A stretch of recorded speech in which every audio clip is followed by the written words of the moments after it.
రేపు సోమవారం రోజు శివుడి పటం ముందు ఈ ఒక్కటి పెడితే చాలు, మీ జీవితమే మరి మీ కోరికలు తీరుతాయి. మీరు పట్టిందల్లా బంగారం అవుతుంది. మరి సోమవారం రోజు శివుడి పటం ముందు ఏం చేయాలో ఈరోజు మనం ఈ వీడియోలో తెలుసుకుందాం. దేశంలో ఎక్కువ మంది హిందువులు పూజించే దేవుడు శివుడు. జలంతో అభిషేకించిన భక్తుల కోరికలు తీర్చే బోలా శంకరుడు. శివుడు భక్తుల పాలిట కొంగు బంగారంగా భావిస్తూ ఉంటారు. శివయ్యను నమ్మి కొలిచే భక్తులకు ఎటువంటి వ్యాధి దుఃఖము ఉండదని నమ్మకం.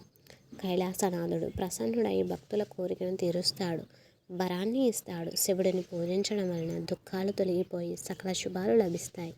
సోమవారం రోజు శివుడి ఆరాధనకు అంకితం చేయబడిన రోజు. ఈ రోజున ఏ విధంగా శివుడిని పూజించినా ఫలితం అనేది ఉంటుంది. శివుడు ఎక్కడ ఉంటే అక్కడ ఐశ్వర్యం ఉంటుందని నమ్మకం. పరమశివుని పూజించే భక్తుని జీవితంలో ఎప్పుడూ దేనికి లోటు ఉండదు. శివుడు తన భక్తుల ప్రతి కోరికను తీరుస్తాడు. జీవితంలో ఎంత పెద్ద సవాలు ఎదురైనా శివుడిని ఆరాధించిన వ్యక్తి ఖచ్చితంగా విజయాన్ని సాధిస్తాడు. శివుడు తన భక్తులను అన్నింటా విజయాన్ని ప్రసాదిస్తాడు. శివుడు మంగళకారుడు వ్యక్తి ఆధ్యాత్మిక సాధన అదృష్టాన్ని, ఆరోగ్యాన్ని ఇస్తుంది. శివుడిని పూజించే వ్యక్తికి ఏ విధమైన రోగమో దుఃఖమో కలగవు. ఒక స్త్రీ సంతానం కోసం లేదా వారసుడి కోసం శివుడిని ఆరాధిస్తే శివుడు సంతానం ప్రసాదిస్తాడని నమ్ముతూ ఉంటారు. శివుడు శక్తి స్వరూపుడు కనుక ఆయన్ని ఆరాధించడం ద్వారా దైవం బలం, శక్తి లభిస్తుంది. శివ భక్తులకు శరీరం ఎప్పుడూ ఆరోగ్యంగా కాంతివంతంగా ఉంటుంది. పరమశివుని ఎవరైతే నిష్కలమైన హృదయంతో పూజిస్తారో అటువంటి భక్తులకు ఆనందాన్ని, అదృష్టాన్ని ప్రసాదిస్తాడు. పెళ్లి కాని అమ్మాయి ప్రతి సోమవారం శివుడిని ఆరాధిస్తే ఆమె కోరుకున్న జీవిత భాగస్వామిని పొందుతారని నమ్మకం. పరమశివుని పూజించే వారికి ఎటువంటి శత్రు భయం ఉండదు. శివుడిని ఆరాధించడం ద్వారా ఒక వ్యక్తి తన శత్రువులపై విజయం సాధిస్తారు. పరమశివుని ఆరాధన అన్ని రకాల భోగ భాగ్యాలను ఇస్తూ చివరికి మోక్షాన్ని కూడా ప్రసాదిస్తుంది. అటువంటి బోలా శంకరునికి ఎలా పూజించాలి? శివుడి పటం ముందు దేనిని పెట్టాలి? అలా పెట్టడం వలన మీ కోరికలు తీరి మీరు ఎలా ఐశ్వర్యవంతులు అవుతారో తెలుసుకుందాం. సోమవారం ఉదయం నిద్ర లేచి శుచిగా స్నానాన్ని ఆచరించాలి. ఆ తర్వాత మీ పూజ గదిలో శివుని పటాన్ని ఉంచి అలంకరించుకోవాలి. పసుపు కుంకుమలతో అలంకరించాలి. శివుడికి ఇష్టమైనటువంటి మారేడు దళాన్ని సమర్పించుకోవాలి. మీకు దగ్గరలో మారేడు చెట్టు ఉన్నట్లయితే మారేడు ఆకును కోసి ఇంటికి తెచ్చుకోవాలి. మారేడు ఆకును కోసేటప్పుడు చెట్టుకు నమస్కారం చేసుకొని ఆ తర్వాత ఆకులు కోయడం వలన మీరు చేసే పరిహారం సఫలమవుతుంది. ఆ తర్వాత ఆకును నీటితో శుభ్రంగా కడగాలి. మారేడు ఆకు దొరకకపోతే తమలపాకు తీసుకోవచ్చును, లేదా రావి ఆకులు కూడా తీసుకోవచ్చు. కాకపోతే మారేడు ఆకు అయితే మీకున్న కోరికలు తీరి అదృష్టం కలిసి వస్తుంది. అందులో శివుడికి ఎంతో ఇష్టమైనటువంటి ఆకు ఈ మారేడు ఆకు. పసుపు నీటితో లేదా మంచి నీటితో శుభ్రం చేసుకోవాలి.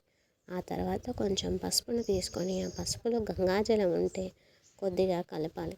లేకపోతే రోజు వాటర్ని అయినా సరే కలుపుకోవాలి. ఈ రెండు లేకపోతే కుళాయిలో పట్టిన నీళ్లను వాడుకోవాలి. ఇలా పసుపులో గంగాజలంని కలుపుకోవాలి. ఆ తర్వాత ఆ పేస్ట్తో నాకు మీద కోరికని ఏదైతే ఉంటుందో ఆ ఉద్యోగం రావాలని, ధనం కావాలని, ఇలా తీరని కోరిక ఏదైతే ఉందో దానిని రాయాలి. ఏదైనా ఒక కోరిక మాత్రమే రాయాలి. మీ కోరిక రాసే ముందు నాకు మీద ఓం నమః శివాయ అని రాసి ఆ తర్వాత మీ కోరికను రాయాలి. ఇలా రాసిన ఆకును శివుడి పటం ముందు పెట్టాలి. ఇలా చేయడం వలన శివుడు అనుగ్రహంతో మీరు కోరిన కోరికలు నెరవేరుతుంది. ఇలా 7 సోమవారాలు చేయాలి. ఆ తర్వాత దీపాన్ని వెలిగించి నైవేద్యాలను సమర్పించుకోవాలి. చివరిగా హారతినిచ్చి మీ కోరిక నెరవేరాలని సంకల్పం చెప్పుకొని నమస్కారం చేసుకోవాలి. ఇలా చేయడం వలన మీకున్న కోరికలు నెరవేరడమే కాకుండా మీ వ్యాపారంలో ఉన్న ఆటంకాలు తొలగిపోతాయి. మీకు ఉద్యోగం వస్తుంది. మీరు ధనాన్ని సంపాదించి ధనవంతులు అవుతారు. మీరు రాసిన కోరికలు ఆకు మీద ఎండిపోయిన తర్వాత, అంటే పసుపు ఎండిపోయిన తర్వాత దానిని తీసి శివుడి పటం వెనకాల పెట్టుకోవాలి. ఆకు ఎండిపోయే వరకు లేదా 3 నెలల వరకు ఉంచాలి. ఇలా శివుడికి ఇష్టమైన మారేడు దళంపై మీ కోరికను రాసి శివుడి పటం ముందు ఉంచడం వలన మీకు ఎటువంటి కోరికలున్నా అవి తీరిపోతాయి. మంచి ఫలితాలను మీరు పొందుతారు. మీ కుటుంబంతో ఆనందంగా అష్టైశ్వర్యాలతో జీవిస్తారు. మరి మీరు కూడా ఇప్పుడు మనం చెప్పుకున్న విధంగా సోమవారం రోజు శివుడి పటం ముందు ఈ యొక్క మారేడు ఆ గుణం పెట్టడం వలన మీ కోరిక నెరవేరుతుంది. శివుడి అనుగ్రహంతో మీరు అపార కుబేరులుగా అవుతారు. నమ్మకంతో చేస్తే మంచి ఫలితాలను పొందండి. సోమవారం అనేది పరమేశ్వరుడికి ఎంతో ఇష్టమైన రోజు. ఈరోజు శివుడిని నిష్టగా కొలుచుకోవాలి. భక్తి శ్రద్ధలతో ఆరాధించాలి. వృక్షాల్లో జీవం ఉంటుందనే విషయం మన అందరికీ తెలుసు. తాను వృక్షాల్లో రావి అని సాక్షాత్తు శ్రీకృష్ణ భగవానుడే చెప్పాడు. ప్రకృతిలో భాగమైన చెట్లను అతీత శక్తులు ఉంటాయి. చెట్ల నుండి వచ్చే ఆకులు, పువ్వులు, కాయలు, పండ్లు, చెక్కలు ఇలా ప్రతిదీ కూడా మానవుడికి ఎంతోగానో ఉపయోగపడుతూ ఉంటాయి. అయితే కొన్ని చెట్లకు ప్రత్యేక శక్తులు అనేవి కూడా ఉంటాయని శాస్త్రాలు చెబుతున్నాయి. ప్రత్యేకించి సోమవారం రోజు బిల్వ వృక్షానికంటే మారేడు చెట్టుకు ఎంతో శక్తి పెరుగుతుంది.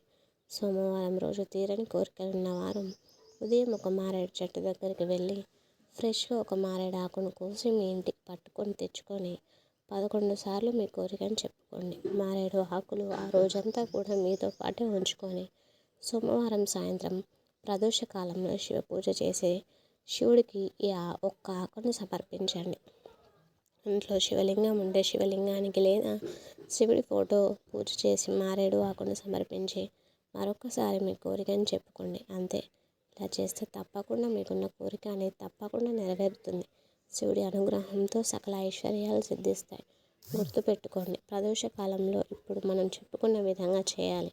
అదేవిధంగా ప్రదోష కాలంలో శివుడికి పెట్టే దీపం అనంతమైన ఐశ్వర్యానికి ఇస్తుంది. తరతరాలకు తరగని సిరి సంపదలను వస్తుందని మన పెద్దలు చెప్తూ ఉన్నారు. కాబట్టి సోమవారం రోజు ప్రదోష కాలంలో శివుడికి మారేడు దళాన్ని సమర్పించి ఆ మారేడు ఆకుపై దీపాన్ని వెలిగించినట్లయితే అది కూడా ప్రదోష సమయంలోనే శివుడికి ఎంతో ఇష్టమైన ఈ ప్రదోష సమయంలో వెలిగించినట్లయితే వెలిగించి మీ కోరికను చెప్పుకున్నట్లయితే ఆ కోరిక ఖచ్చితంగా నెరవేరుతుంది.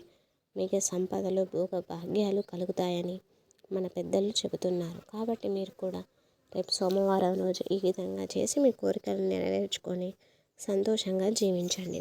Thanks for watching. Please like the video, share the video and subscribe the channel.